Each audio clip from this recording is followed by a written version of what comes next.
Welcome to Everyone Eats. My name is Jeremy Bowditch. We are 6 episodes into our first season, and we're taking a look back at where we've been so far before our season finale. We're going to hear a little bit from every episode and each guest, and hopefully you'll hear our vision for a more fair Los Angeles. We believe a person's right to their basic needs is greater than anyone's right to make a profit. Free healthcare, free education, public housing, fair wages, a world without police or prisons. It's all possible if we fight for it together.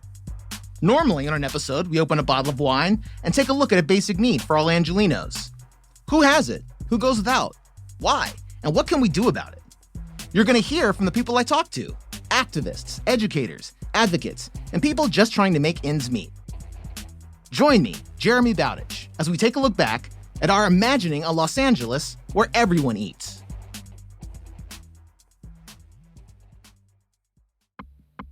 Everyone Eats is inspired by the People's Budget LA, a coalition convened by Black Lives Matter Los Angeles, including community organizations, faith leaders, parents, teachers, students, nonprofit leaders, and individuals from across Los Angeles protesting the city's outsized funding of LAPD. How would you spend the people's money? Take the survey at peoplesbudgetla.com.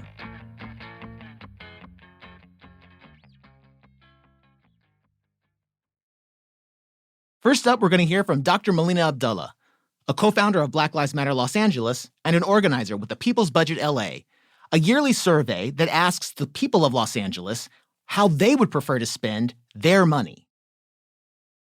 So we have community meetings. We ask people, where do you want your money to go?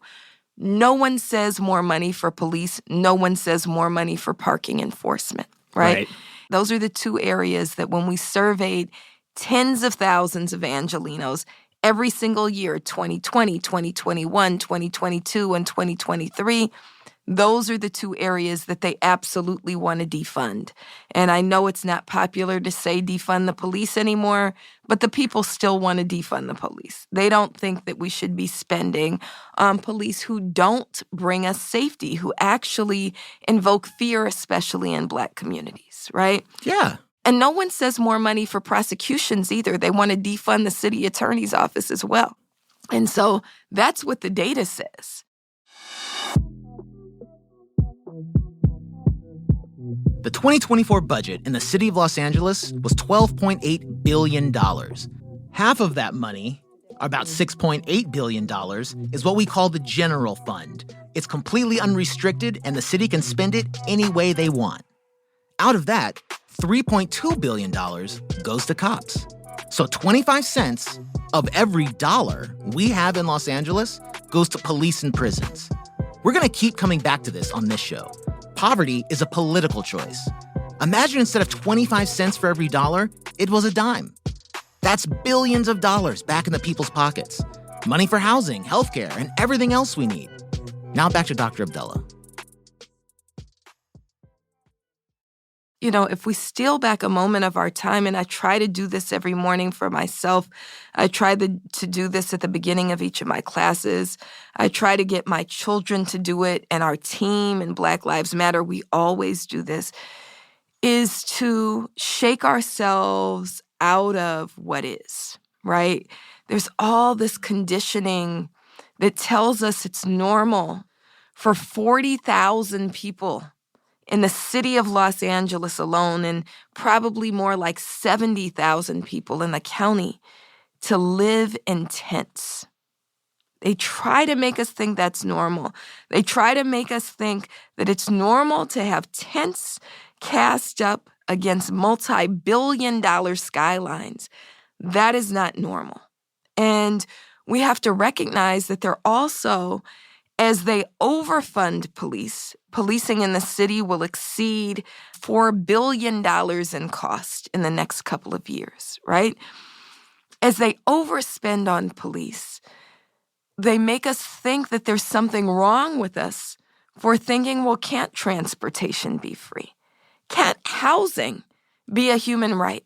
I was just looking at the study that came out in July. CNN did a study about housing in the state of California and found that the state of California spent $17.5 billion on addressing unhoused communities. For less than that $17.5 billion, you know what they could have done? Speak on it. Given everybody housing. Talking about house keys. Right. I mean, the same thing for transportation. They're spending all this money on fare enforcement, when if they didn't spend the money on fare enforcement, guess what? Fares could be free. Mm-hmm. Where do they want to spend? Mental health is this year the number one item they want to spend on. And the second item they want to spend on is housing. So if there's 40,000 unhoused folks in LA, right? 40,000 unhoused folks in LA. Now I'm going to bust out my calculator to make sure I'm not wrong. Please do. 40,000 unhoused folks in LA. And let's say rent is $2,000, right? Mm-hmm. Which it is. That should cost the city $80 million to house every unhoused person. Instead, they're spending $4 billion on police. Like, what choices are we making, right? One of my mentors, Dr. Julianne Malveaux, always talks about how budgets are moral and ethical documents. They're not spending $4 billion on LAPD because that keeps us safe, because it creates a better city. They're spending $4 billion on police because to them, it's more important that they create a city where people are scared into their place than to provide people what they need. You could spend the $80 million to house every person in LA, and that's without a roommate. They get their own apartment, right?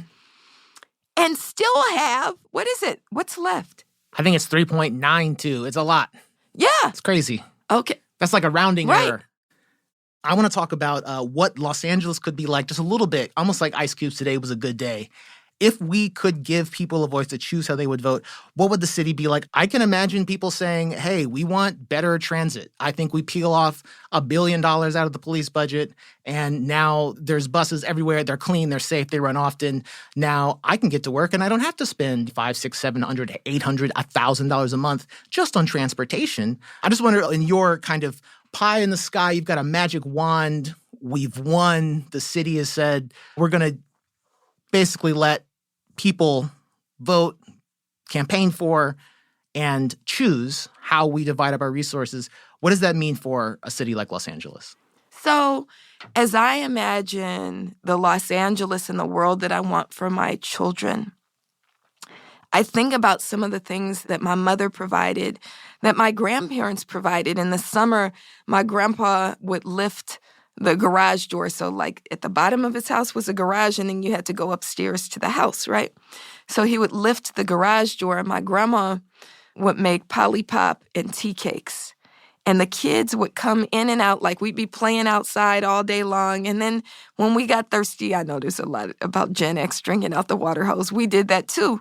But we preferred the Polly Pop or Kool-Aid that my grandma would make. Of course. And so we would go in there, and sometimes they teach a Bible lesson.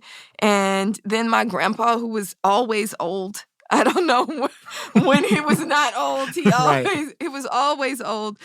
We do foot races in front of the house, and we play Mother May I. There was laughter everywhere. There was music everywhere.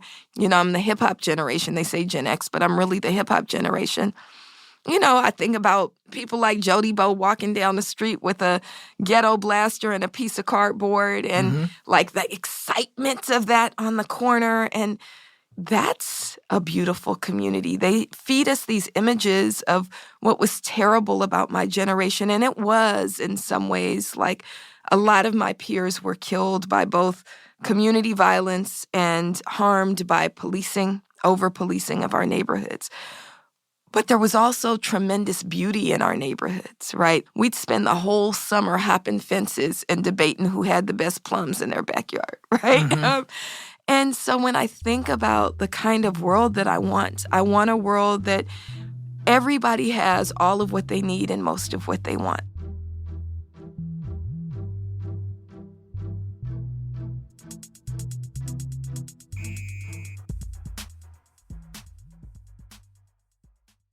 Next up, we're going to hear from Gina Viola, a 2022 candidate for the mayor of Los Angeles and a board member with Healthcare for Us. organizing for CalCare, single-payer healthcare for California. The reason we're talking today, you and I here, is about healthcare. So how did running a campaign, seeing how city government works or doesn't work, right? Seeing how either billionaires backing or billionaires actually run the city, how did that experience make healthcare your next fight? I thought about all the things I learned and worked on, and I was like, I need to work on something that's going to have a great equalizing effect, something with some deep equity. And one of the things I kept talking about was single-payer healthcare. I kept saying, this is abolition. This is the care we build instead of the punishment and carceral solutions that we have now. So I did join the Healthcare for Us board. And one of the things I learned almost immediately is that the medical industrial complex is bigger than the military industrial complex. Wow. Yeah. Very eye-opening. So when we talk about why we can't have these things, that's why we can't have these things. Here I was fighting for police accountability, against police brutality, fighting to have the LAPD stop killing people, period. And learning that it was all part of the medical industrial complex that's truly keeping us from being well, from being healthy, from being safe. All these things that supposedly are keeping us safe and keeping us healthy and keeping us well are doing the exact opposite. They're keeping us oppressed. They're keeping us believing that there's scarcity. Be thankful that you have your terrible health net plan with a $7,500 deductible and a 20% copay and coinsurance to the point where you can't afford to use it. One of the most amazing things I've discovered researching for the KPFK show that we have now, we have a show on single-payer healthcare because we're trying to educate people about what's the name of your show? The name of our show is Healthcare for Us. Healthcare for Us on KPFK, if we listen to it. Every other Thursday night at 5 p.m. But, every week I'm researching articles, reading things throughout the country. And one of the most amazing things I've come across over and over again is how many people do not seek care anymore, even those who are insured. It's too complicated. And it's too costly. Wow. Yeah. So these are people who need healthcare, need a medical intervention, but just because the cost, whether psychological, emotional, financial, whatever, is just too great, they're like, I'll skip it. Yeah, exactly. By the time they start going out for, permission, basically, right, from the doctor to go see another doctor, a specialist or anything like that, you get caught in that spiral. And you just give up. I mean, I broke my wrist in February, and I haven't had one appointment of physical therapy afterwards. I did it all on my own. And it's because it was so complicated. I refused surgery, so I let it heal. I mean, I got a second opinion. I'm not a doctor, and I didn't try to be a doctor, but I didn't just want to be a boon to somebody that was going to make money off of putting some pins in my arm that didn't need to be there. But then when I asked for physical therapy, they handed me a ball of putty and sent me home. I'm smart enough to be able to figure out how to rehab on my own mostly. It's gone pretty well, but it was an interesting situation to have happen while I'm researching for this show that I'm doing, seeing people skipping dialysis, very needed things. People just give up and don't pursue them, and they die. I mean, it's 4,000 people in California a year die due to lack of access to medical care. How just would access to healthcare fundamentally as a right? Well, let me how would that change things? Especially in relation to the unhoused. I'll give you a perfect example. You can't drive across this city and not see several people suffering along the way. I came to you today from Hollywood. I saw no less than 3 people suffering on the streets, crossing the street. Almost no clothing. One woman had no shoes. You can see people are suffering. What if you were able to just pull over and take them to the nearest health clinic? This would be the reality under single-payer healthcare, right? Now, there is no where to take people except the emergency room. And that's become its own huge problem and industry to itself. They make a tremendous amount of money taking unhoused people into the emergency room, doing as little as possible to serve them and putting them back out on the street. But they get to bill insurance an exorbitant amount of money for that. So there's actual financial incentive to do the least amount possible to care for somebody in that setting, right? Because bottom line is you can't commodify our health and have it be a winning game. What do you mean by that? That you can't have good outcomes when healthcare has been commodified? What does It that mean? means that it's a for-profit system. It means that somebody is profiting somewhere off of your health care or lack thereof or access to it. It's a commodification, just like 75% of our rental stock is now owned by big corporations and landlords. So, of course, we're going to have 50,000 people out on the streets at night. People can't afford to live in these houses anymore, and landlords have no incentive other than profit motives. They're not there to provide a service, so now pivot that to our healthcare, right? It used to be that your doctor was your primary driver of your care. It's not like that anymore. It's the insurance company that is the primary driver of your care. They decide how you're going to be cared for. They decide if you're going to be cared for, if it's going to be covered. And the only thing driving those outcomes are their profit motives. You're saying it just plainly that because profit is the incentive, is the motive, is the goal for a corporation, and that's who is running your healthcare by these insurance companies, then when they have two possible paths, one is profitability and one is what's best for patient health, you feel like maybe that wrist surgery might have had a little more vig off the top for the company. They're really pushing that. But when you ask for physical therapy, stonewall, not happening. Exactly. No, They're not going to make any all. money off of that. There's no incentive for them to provide that for me. Absolutely. It's not about my health at all at that point. And private equity has gotten involved too, to a large degree in this country. And I'm just learning about what that has done to like our hospital system, for example. So private equity gets in the game. Let's say they buy 4 or 5 nonprofit hospitals. They have 5 years where those hospitals have to maintain their nonprofit status. But 5 years in a day, that changes. Immediately they sell those buildings, make just a tremendous amount of money for the equity firm. All those folks get a huge payout. The hospitals then have to lease back their own properties and often go into bankruptcy. Wow. And then all of a sudden it becomes, again, not just a profit motive, but like, let's stay in business motive. When these are the incentives and not the incentive of like, oh, there's a patient here who needs care, right? Somebody's just been bitten up by their cat. I have to take very good care of them. Doesn't matter what their insurance is. It doesn't matter how long they need to be here. It doesn't matter what their housing status is. Doesn't matter what their employment status is. That's the kind of care we need to have.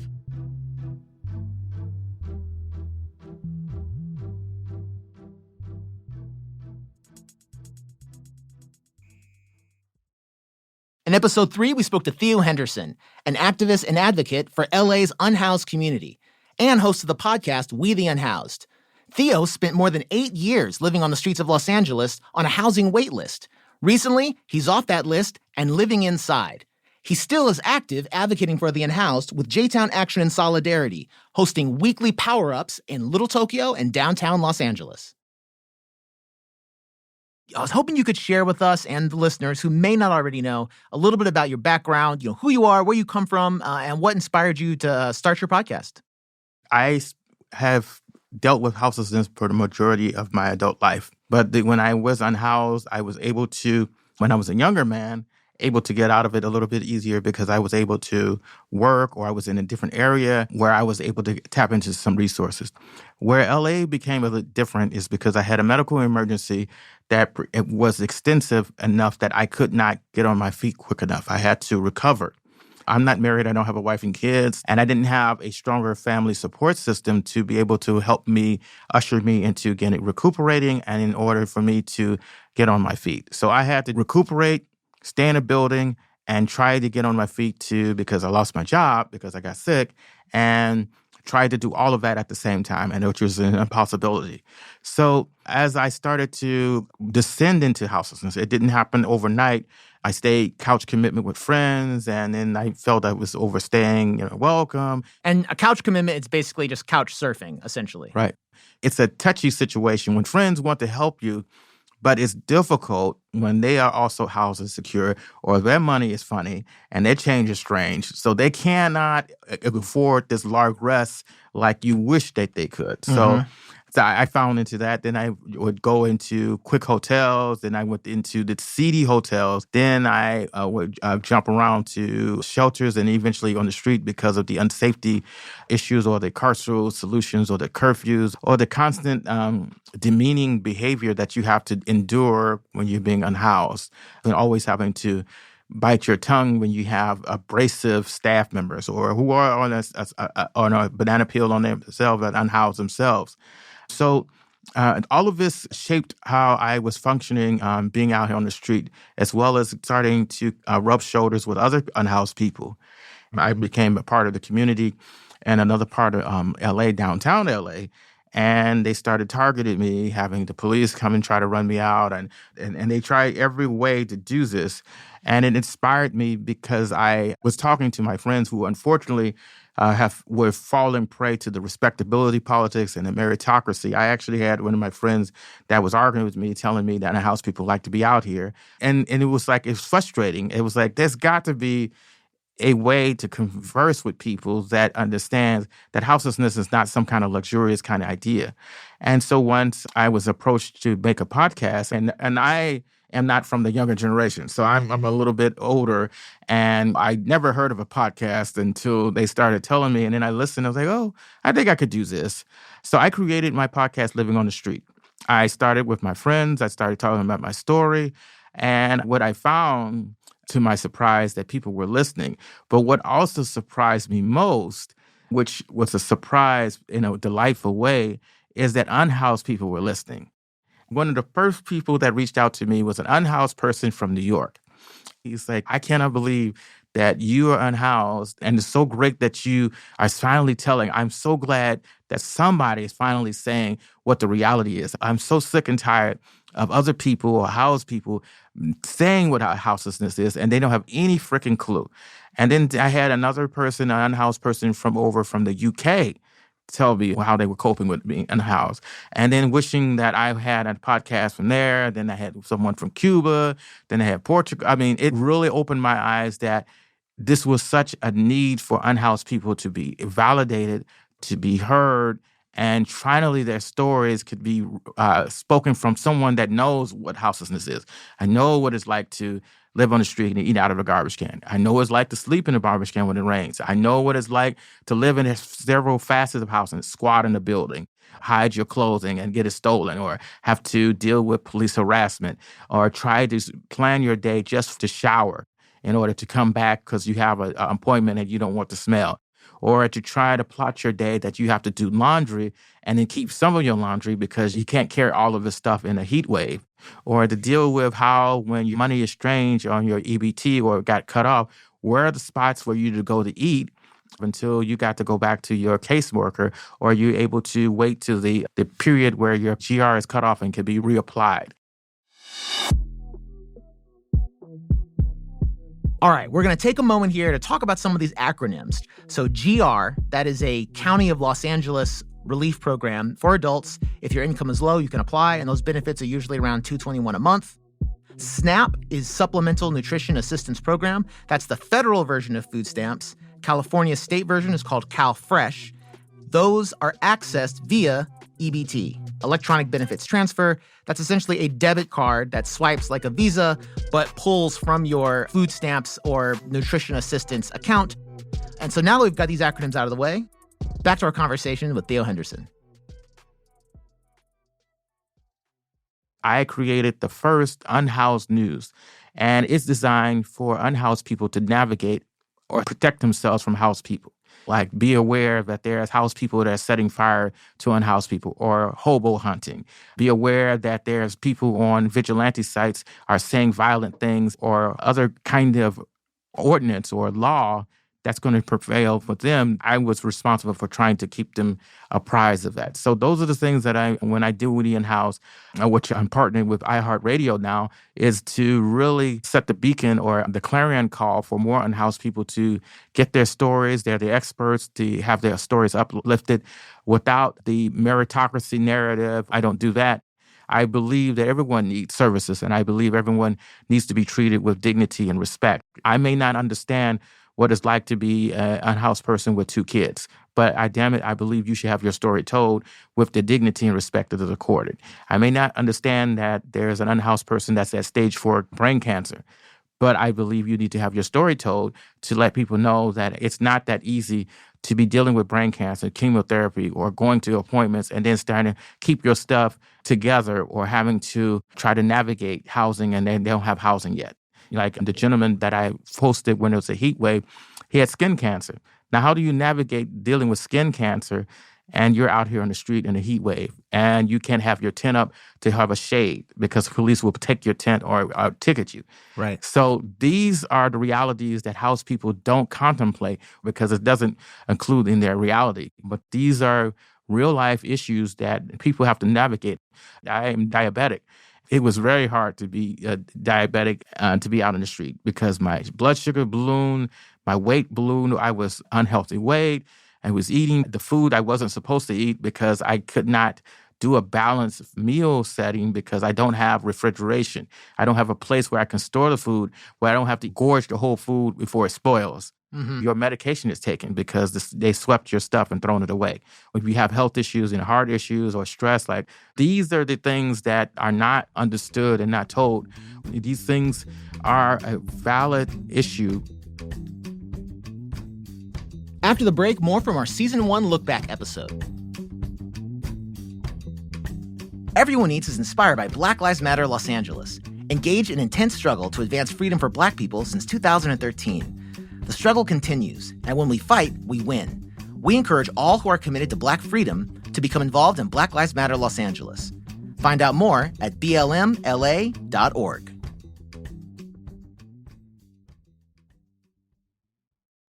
Welcome back to Everyone Eats. Next up, we spoke to Jacob Wucher, eviction defense attorney and organizer with the Los Angeles Tenants Union. We asked him what happens after eviction proceedings begin, and how does the tenants union fight back? Once the eviction starts, there's all sorts of things that the LA Tenants Union does to help, whether it's literally prepping people for in the courtroom or putting pressure on the landlord outside of the courtroom. I would say that's one side of the organizing. That's sort of the more reactive side of the organizing. There's also a political, sort of explicitly political, proactive side of the organizing in terms of building neighborhood power, community power.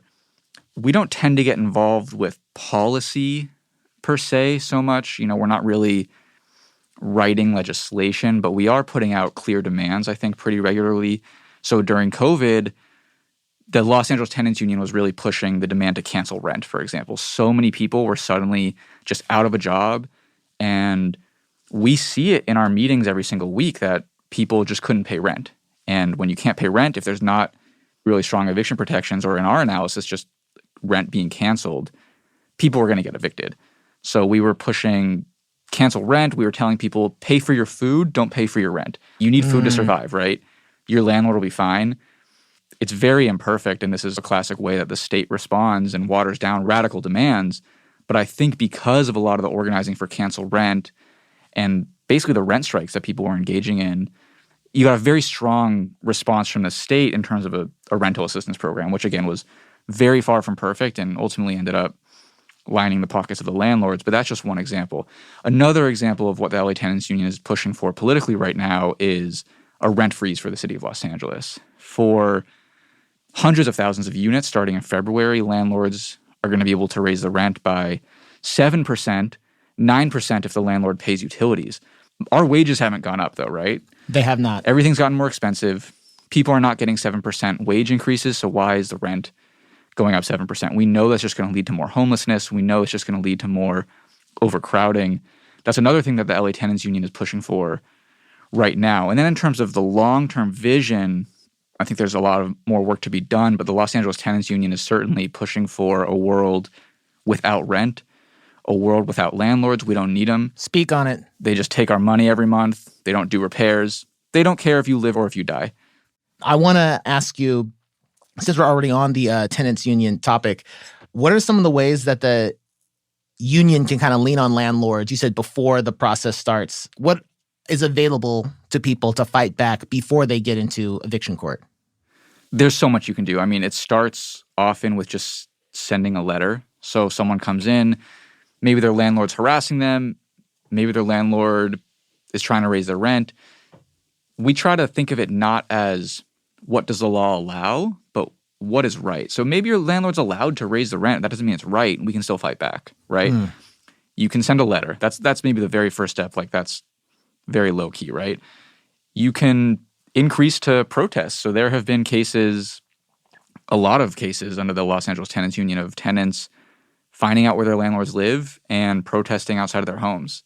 These people are trying to throw our neighbors out of their homes so we can come to their homes and, number one, make them a little bit uncomfortable, and number two, tell the whole neighborhood what they're doing to families on the other side of town, right? So it sort of ranges from these different tactics, different levels of pressure you can put on. And yeah, very often we see landlords, especially when they're doing something that is illegal or is questionably legal, back down. Once they realize the tenant is supported, once there's a little bit more pressure on them, and naming them and shaming them is a classic tactic, putting them on social media, sharing photos of these landlords. Those types of tactics often will yield results, and you'll see landlords backing down because of the community power, not because lawyers got involved, right? Not because someone with a law degree came in and wrote a threatening letter to them, but because people got together and used the power of their community to put pressure on the landlord. It sounds like if they're willing to back down from these claims or trying to throw people out or raise the rents without any legal obligation to do so, that to me feels like someone who doesn't believe in the actions they're taking. Totally. A friend of mine lives at this building. I don't know if they want this to be public, so I'll keep them anonymous, but this building that engaged in a very well-known rent strike in the city of Los Angeles a few years ago. I'm now friends with one of the people who lives there, and they were able to get half of their rent canceled, essentially. Aside from any rental assistance they got, they were able to get half of their rent canceled. So they owed $20-something thousand. They came to an agreement at a building-wide level with the landlord that, instead of owing $20-something thousand for the past 15 months, whatever it was, they only owe about $10,000. Just because the community came together a couple years ago and protested at the landlord's home and shamed him in the media for trying to gentrify their neighborhood, immediately he's already back down in terms of collecting all this past COVID rental debt. Right. So I think that's a great example of just the power of organizing with your building and forming a tenants association in your building, and then being connected as well to the LA Tenants Union local in your neighborhood and the entire LA Tenants Union organization across the city of Los Angeles. Since March of 2020, for rent-controlled units in Los Angeles, that's basically if you're in an apartment building that was built before 1979, generally you have rent control. They couldn't raise your rent at all. That's how it should be. I really don't see any reason why rents should go up a cent higher, right? But as I'm speaking right now, starting in 2024, February, landlords will have the option for rent-controlled units to raise the rent by 7%. It's a one-time increase? Every year they can do it. They sort of publish it a couple months in advance. It's wild because it's technically the way the law is written is it's tied in some complicated formula to inflation. So the housing department looks at inflation. Oh my right. God. So it's like everything else is getting more expensive. Let's make your rent more expensive too. Oh my God, Jacob. Yeah. I, for some reason, saw that 7% number and thought, okay, it used to be 2 or 3%. Surely that is a one-time catch up. The pandemic, we had to get froze for a minute. We couldn't do, so we'll give you a one-time 7% jump to get your beak wet, line your pockets a little bit. But then we'll go back to normal 2-3% a year. You're saying rent-controlled buildings in Los Angeles are going to go to 7% yearly increases. And just to be clear, if you don't live in a rent-controlled building, let's say like you live in something that was built recently, you don't have rent control, and they could double your rent tomorrow for no reason. Yeah, there's this like super weak statewide rent control. I mean, it's not even rent control. It doesn't even deserve that name. And basically, you can get 10% rent increases every year. 5 years with 10% rent increases every year, your rent's going up a lot. There's no way people can afford it.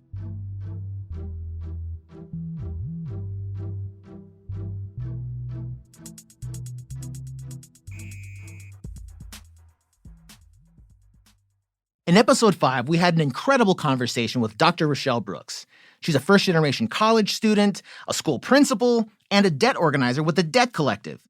She's advocating for the abolition of all debt. That's bail debt, medical debt, student debt, rent debt. What she had to say really gave me a lot to think about.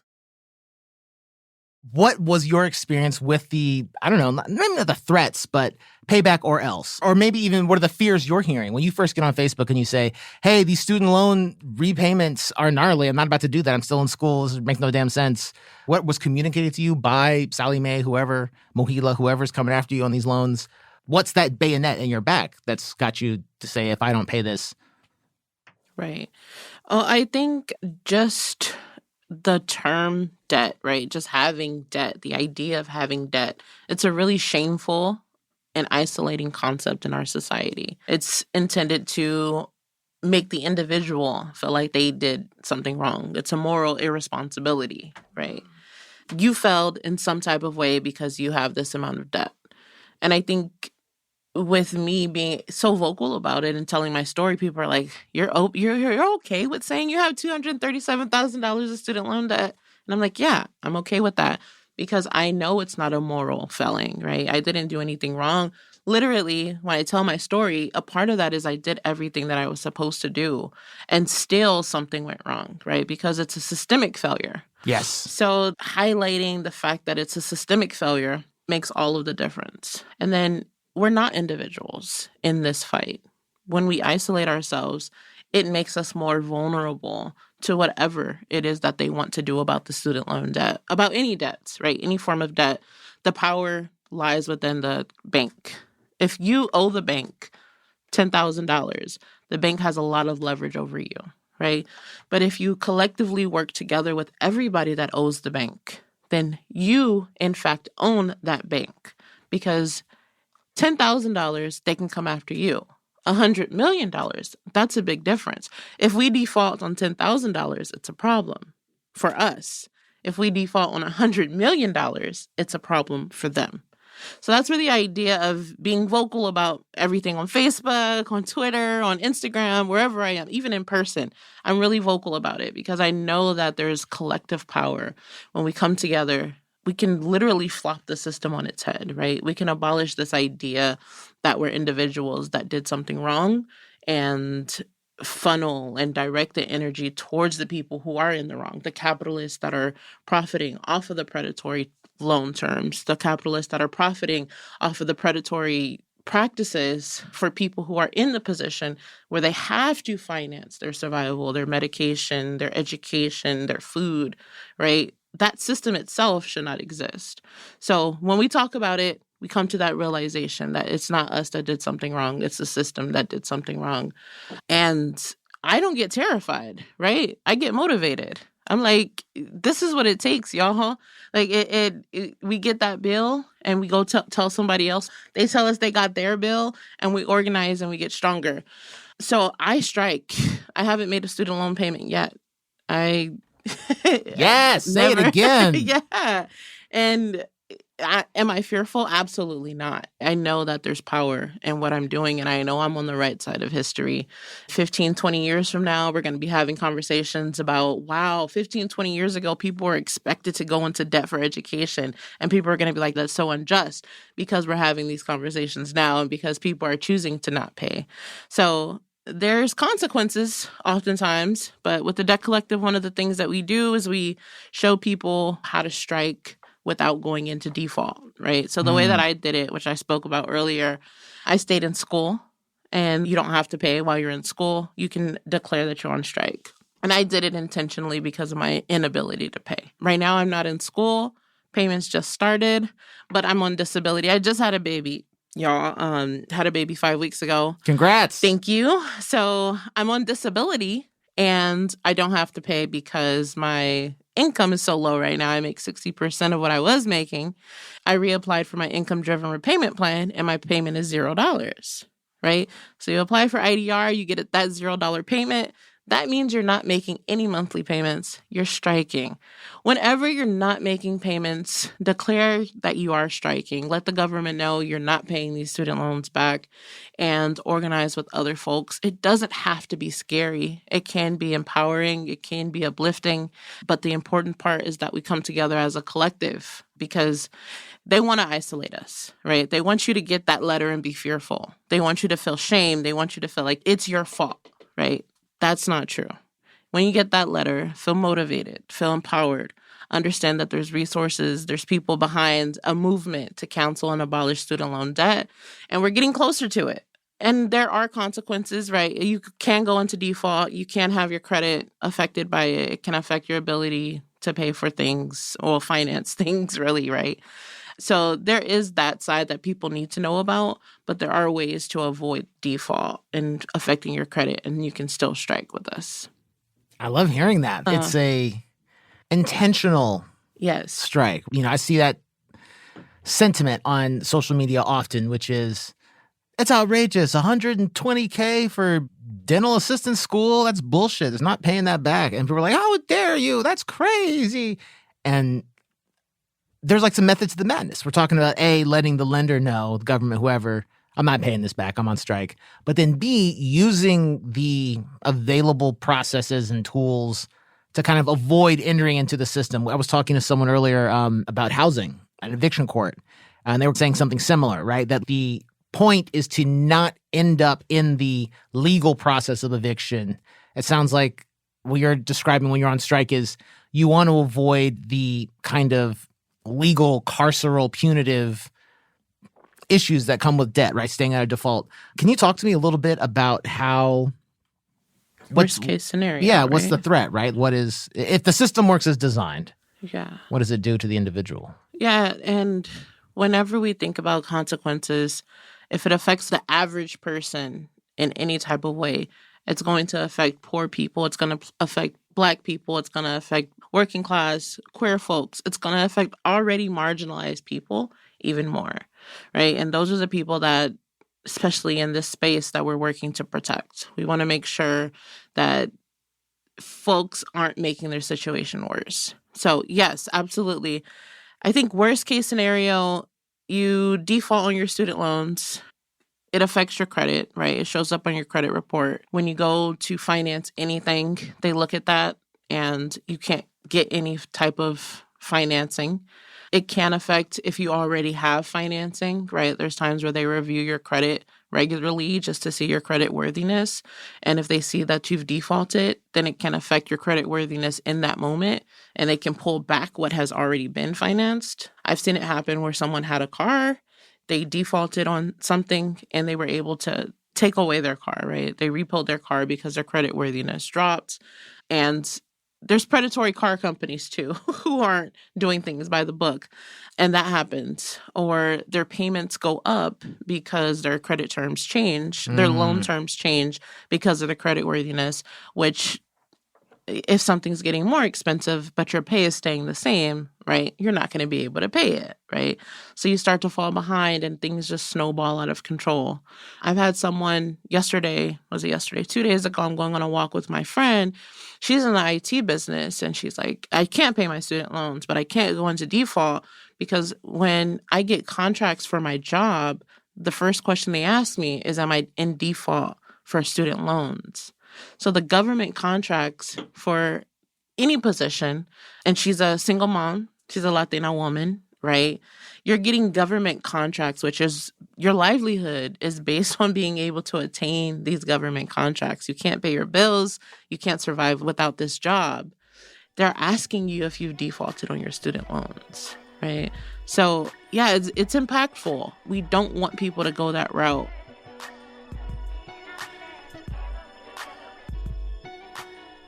After the break, more of our Season 1 Look Back episode.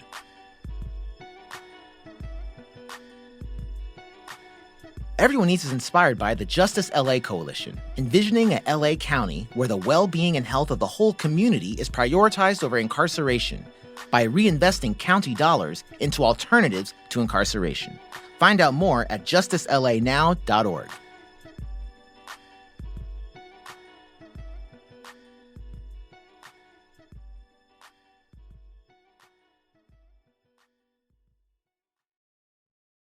Welcome back to Everyone Eats. They say you can't fight City Hall, but in episode 6, we partnered with Carmen Gonzalez from Boyle Heights Beat and went to City Hall to interview Council District 1 council member Eunices Hernandez about her transition from community organizer and abolitionist to sitting in the halls of power and seeing how the sausage is made. This episode we recorded in 2 languages. We're going to put the English translation in this episode. The voice you're going to hear first is Carmen, who actually did most of the interview in Spanish.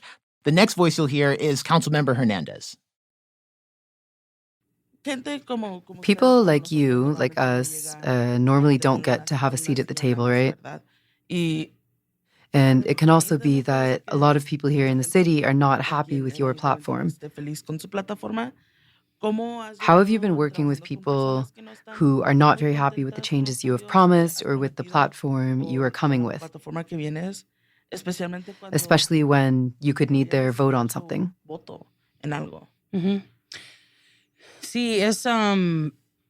Yes, it's something that has taken me a long time to reach all the communities. CD1 is more than 250,000 people and more than 22 neighborhoods. It's been a district where there hasn't been much communication with the office before us. All the calls and emails have just fallen through the cracks. Often they haven't been answered for years. Frequently, their concerns have gone unanswered for many years. I would knock on doors and be asked, "Why do you want to defund the police?" People would tell me, "My council member hasn't responded to me for years." That's what I heard at most doors. So what we are doing now is we're being responsive. We have a team dedicated to answering whenever someone calls, and if the answer is, "We'll call you back in a month," we call you back in a month. We follow through. We're also trying to push the city to move and take action. It takes 7 years for a sidewalk to be fixed here in Los Angeles, at least. More than 10 years a lot of the time. We have thousands and thousands of jobs in the city that don't have workers. That's why it takes so long to fix things. To explain to people why things are slow, but to be there, present. I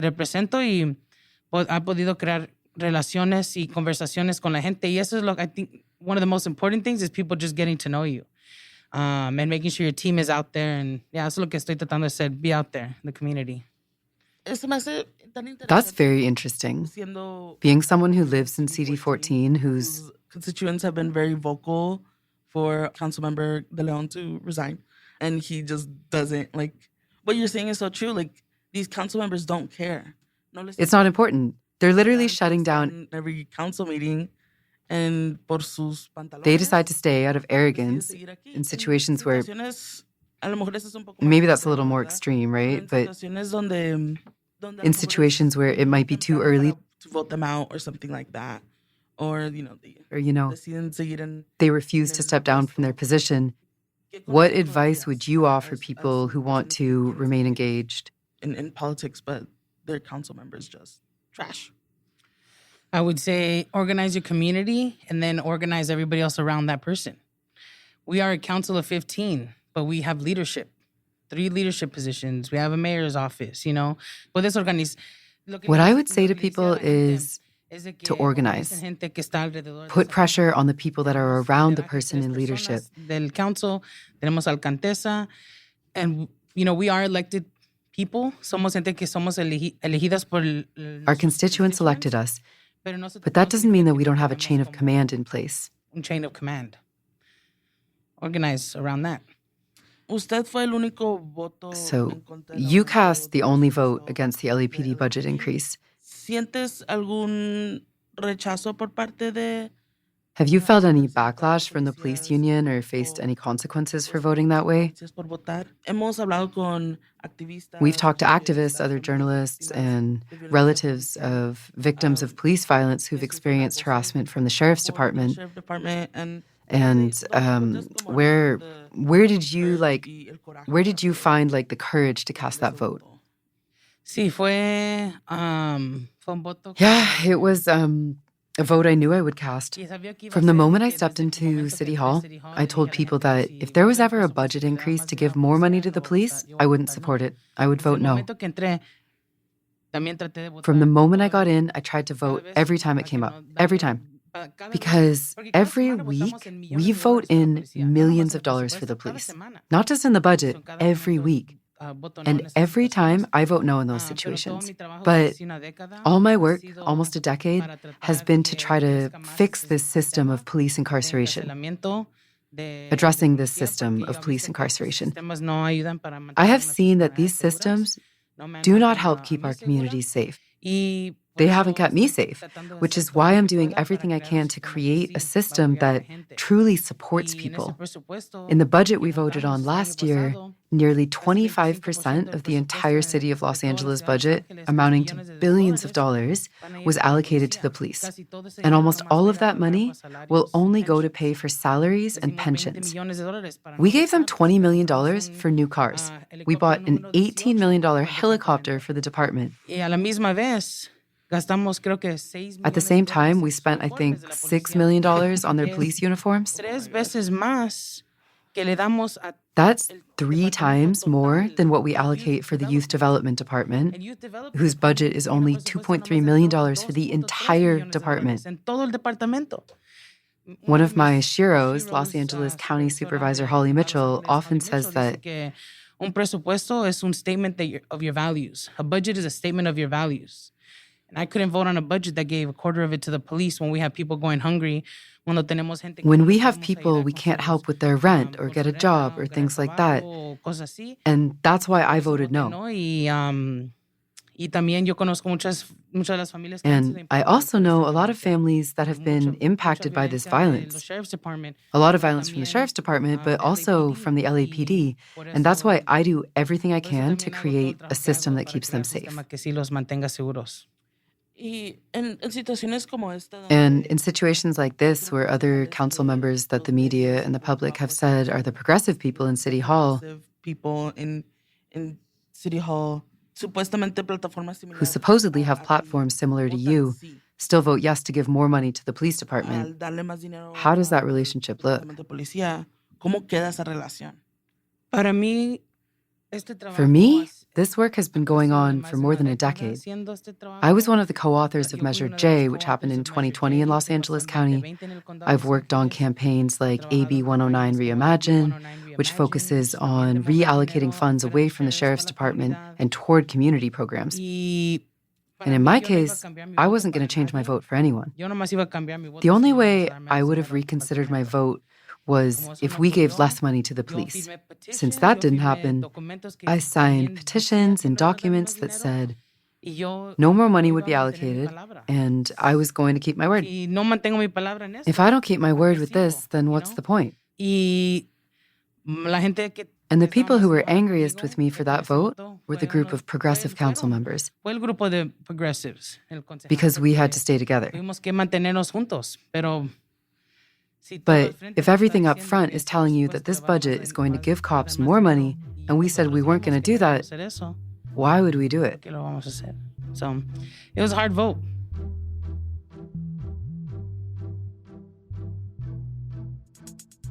So that's going to do it for our Look Back episode.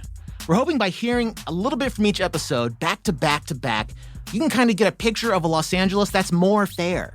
A Los Angeles where everyone has all of what they need and a little bit of what they want.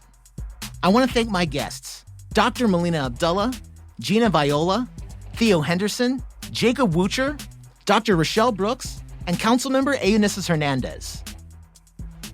You can learn more about their work and advocacy on our social media, at Everyone Eats LA on Instagram, and our website, everyoneeats.la.